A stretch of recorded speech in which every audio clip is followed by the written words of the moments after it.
On t'a menti. Depuis des décennies, on t'a dit que le soleil, c'était dangereux. On t'a conditionné à te tartiner de crème solaire, à vivre dans l'ombre, à éviter la lumière naturelle, parce que c'est bien plus simple de vendre des crèmes solaires et te dire que le soleil, c'est dangereux que de dire la vérité. Alors qu'en réalité, fuir le soleil, ça impacte négativement ta santé. Aujourd'hui, je vais casser ce mythe avec des faits scientifiques qui sont tirés du docteur Roger Seult, qui est un expert médical reconnu qui démontre que les véritables risques viennent souvent du fait d'éviter le soleil. Je me base aussi sur le livre Guérir grâce à la neuroplasticité de Norman Dodge, qui a créé un vrai déclic chez moi quand j'étais malade. Et également, je me base sur des études scientifiques qui ont été réalisées. Je vais donc aborder 5 erreurs que 99% des gens font et qui impactent négativement leur santé. Pour ceux qui ne me connaissent pas, je m'appelle Juliette, alias Mademoiselle High Value, et je suis tombée malade il y a quelques années d'un cancer. Et à la suite, je suis tombée malade d'une maladie chronique qui s'appelle un syndrome de fatigue chronique, alias un Covid long. Et c'est une maladie qui est dite incurable. J'avais aucune solution médicale, aucun médicament qui n'était possible, et j'ai dû faire les recherches par moi-même. Si tu veux continuer à recevoir des infos et à soutenir la chaîne, n'hésite pas à t'abonner, à liker et à partager. Ça me soutiendrait énormément et ça m'encouragerait à continuer à poster ce type de contenu. J'ai donc essayé tout un tas de méthodes, tout un tas d'astuces, et j'ai donc compris à quel point le soleil était crucial pour ma santé et que je devais arrêter de le diaboliser. J'ai donc réappris à m'exposer progressivement au soleil et à comprendre les bienfaits qu'il avait sur mon corps. Donc j'ai moi-même changé ma vie, j'ai réussi à guérir de cette maladie incurable, ce syndrome de fatigue chronique, et j'ai également réappris à m'exposer au soleil et arrêter de le diaboliser et de voir ça comme quelque chose qui est hyper négatif pour ma santé. Dans cette vidéo, on va aborder 5 erreurs que la plupart des gens font qui nuisent à leur humeur, leur longévité et leur énergie. Et surtout, comment inverser ça facilement sans changer toute ta routine. En première partie, on va aborder le syndrome de l'ombre totale, puis le paradoxe des lunettes de soleil. Ensuite, on va démêler le vrai du faux entre le soleil et le cancer de la peau. Puis, je vais aborder le pouvoir secret du soleil que personne ne t'a jamais dit. Et enfin, comment un ciel gris peut te sauver la vie alors que toi-même, tu restes tout le temps enfermé. Et reste bien jusqu'à la fin parce que toutes ces erreurs sont des erreurs interconnectées entre elles. Maintenant que tu sais qu'on nous cache beaucoup de choses sur le soleil, on va passer à la première erreur qui est le syndrome de l'ombre totale. C'est cette peur obsessionnelle d'éviter le soleil en croyant que ça nuit à ta santé. Alors qu'en fait, éviter le soleil, c'est une grosse erreur qui peut impacter négativement la santé des personnes. J'ai moi-même eu un cancer, donc j'ai évité le soleil parce qu'on m'avait répété que c'était dangereux, je devais m'en protéger. Évidemment, avec les médicaments que je recevais, ils sont photosensibles, c'est-à-dire qu'ils réagissent à la lumière naturelle. Donc, j'ai dû me protéger et me tartiner de crème solaire. Cependant, j'ai continué d'éviter le soleil même après ça, croyant que ma peau allait vieillir très rapidement, et en fait, je n'avais aucune conscience que ça pouvait impacter ma santé plus que ça. Une grande étude a été réalisée en 2016 dans le Journal of Internal Medicine qui a montré que, sur une étude de 30 000 femmes, elle a montré que les femmes qui s'exposent modérément au soleil ont une mortalité moins élevée que les femmes qui ne s'exposent pas au soleil.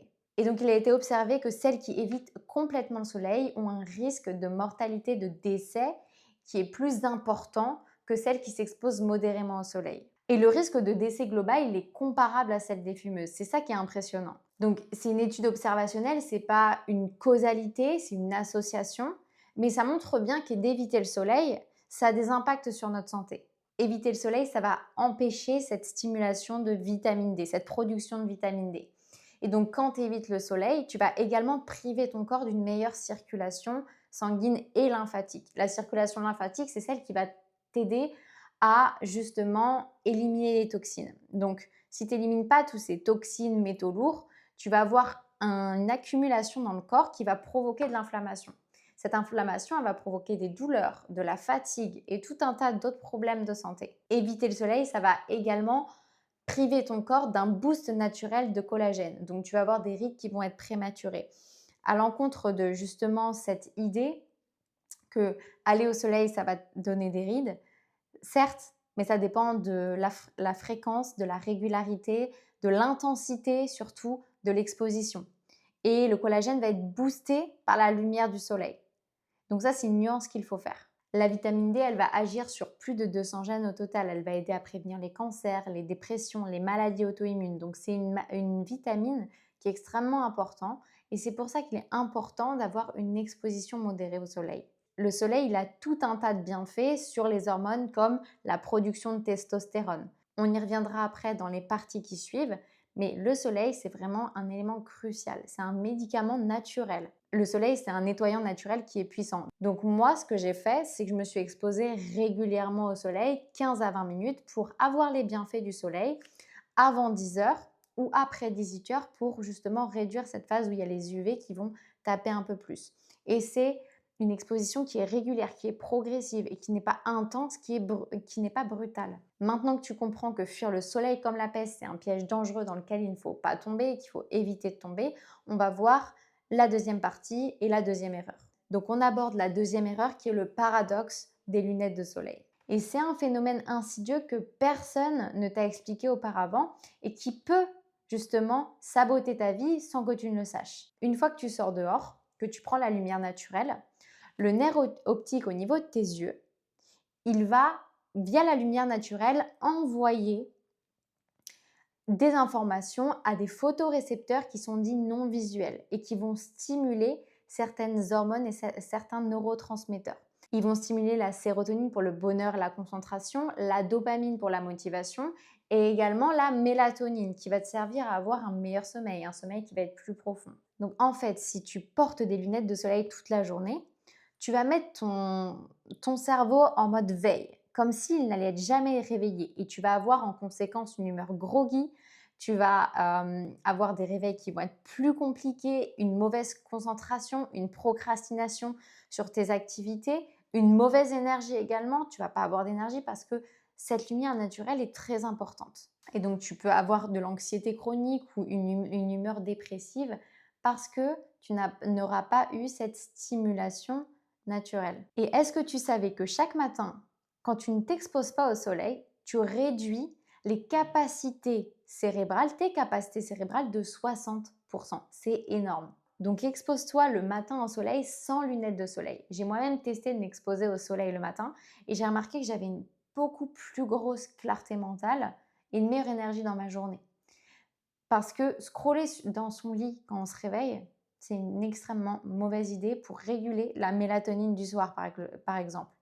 Tu ne vas pas arriver à t'endormir parce que tu vas capter cette lumière bleue qui est envoyée par le téléphone.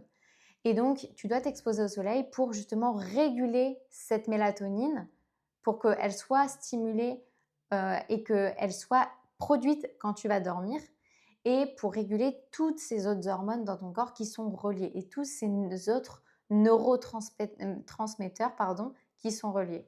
On t'a dit que le soleil, c'était l'ennemi numéro 1 pour ta peau. On t'a dit que le soleil, ça provoque le cancer de la peau. Dans cette partie, on va aborder et démêler le vrai du faux à propos du soleil relié au cancer de la peau. Ce qui est vrai, c'est que si on parle de coups de soleil répétés et d'exposition brutale, ça peut provoquer et ça provoque plus de cancer de la peau. Mais la réalité, elle est plus nuancée que ça. On a vu tout à l'heure l'étude sur 30 000 femmes, l'étude suédoise de 30 000 femmes qui a été réalisée. Et ça a été montré que la mortalité chez les personnes qui ne s'exposent pas au soleil est justement plus élevée que chez les personnes qui s'exposent modérément au soleil. Et les personnes justement qui s'exposent moins au soleil, elles ont un risque de décès qui est plus important par maladie cardiovasculaire et par cancer interne. Donc ces personnes-là ont développé des maladies cardiovasculaires, des cancers internes qui augmentent justement ce risque de décès. Et ce n'est pas un cas isolé parce qu'une étude américaine a été réalisée et publiée dans le Journal of the National Cancer Institute en 2012 sur plus de 400 000 participants. Et cette étude, elle disait que elle démontrait que les personnes qui vivent dans un endroit ensoleillé, ils ont un risque plus faible de développer des cancers internes, comme le cancer du rein, du côlon, de la prostate et certains lymphomes, même si du coup le risque de mélanome reste plus élevé. Mais voici le point clé parce que toutes les expositions solaires ne se valent pas. Une méta-analyse de 15 études a révélé qu'une exposition modérée et régulière n'augmente pas le risque de mélanome, mais qu'une exposition brutale et intense augmente ce risque de mélanome. Et par exemple, les coups de soleil qu'on prend lorsqu'on est en vacances, elles doublent pratiquement ce risque de mélanome. En clair, le soleil, ça peut être un facteur de risque, mais ça peut être également un superbe facteur de protection. Trop de coups de soleil en mode coup de soleil, ça augmente le risque de mélanome. Mais un déficit de soleil, c'est un déficit de vitamine D, un déficit de stimulation du système immunitaire, et donc ça augmente la probabilité d'avoir des cancers internes. L'équilibre optimal, il se trouve dans le fait de s'exposer régulièrement, modérément et progressivement au soleil. Donc il n'y a pas plus de mortalité par mélanome par exposition modérée progressive, qui est l'équilibre optimal, et ça montrait également une mortalité globale qui est plus basse. Le soleil, ce n'est pas un ennemi pour notre peau et pour notre corps parce que en tant qu'humain, on a un phénomène qui s'appelle la photoadaptation.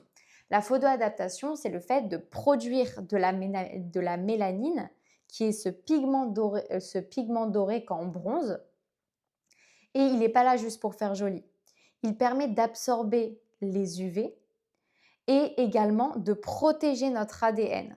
Et donc, ce pigment, il va agir comme protecteur. C'est une barrière protectrice qui va nous protéger de dommages qui seraient causés dans notre ADN. Et donc, ça va permettre, grâce à une exposition progressive, une photoadaptation de la peau et de réduire les dommages causés dans l'ADN. Et ce sont ces dommages causés dans notre ADN qui font justement, qui provoquent des risques de cancer et des risques de mélanome. La vraie erreur, c'est d'aller dans les extrêmes. C'est soit pas du tout, soit trop brutalement, trop intensément et il n'y a aucune adaptation de la peau. Et j'ai compris quand j'étais alitée que je devais redonner à mon corps tout cet équilibre dont il avait besoin et m'exposer au soleil pour lui donner cet équilibre de feu, eau, air, terre. Et donc le feu qui représente le soleil. Là où ça devient encore plus tordu, c'est quand on admet que le soleil se réduit à une simple vitamine D, qu'il est là que pour produire de la vitamine D.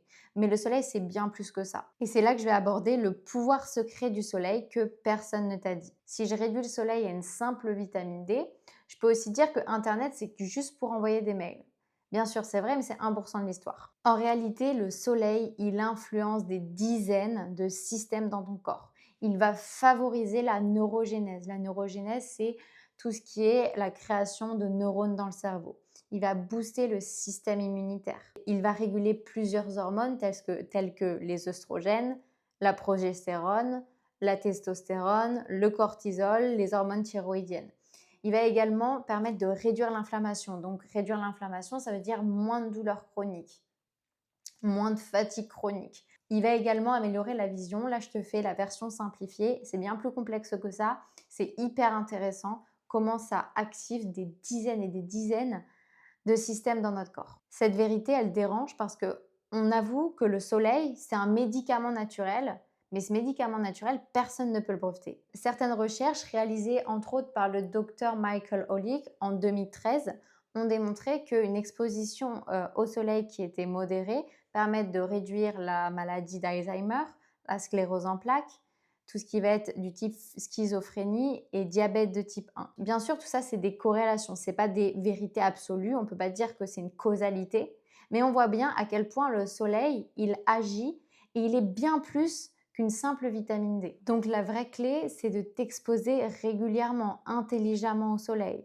C'est de faire le nécessaire pour que ton corps il puisse recevoir les bienfaits du soleil. Le soleil, c'est un véritable acteur de ta santé. Tu ne peux pas le réduire, par exemple, à une note de musique dans une partition. Le soleil, ça va être le chef d'orchestre de ta santé parce qu'il va réguler tes hormones, ton sommeil, ton humeur, ta vision et tout un tas d'autres systèmes. Donc, c'est vraiment crucial de s'exposer intelligemment au soleil et de manière modérée et progressive pour limiter les risques liés aux UV. Et voici l'erreur que tout le monde fait, c'est de croire que dès que le ciel est gris dehors, Le soleil, il n'y en a plus, il ne travaille plus pour toi. Mais ça, c'est faux.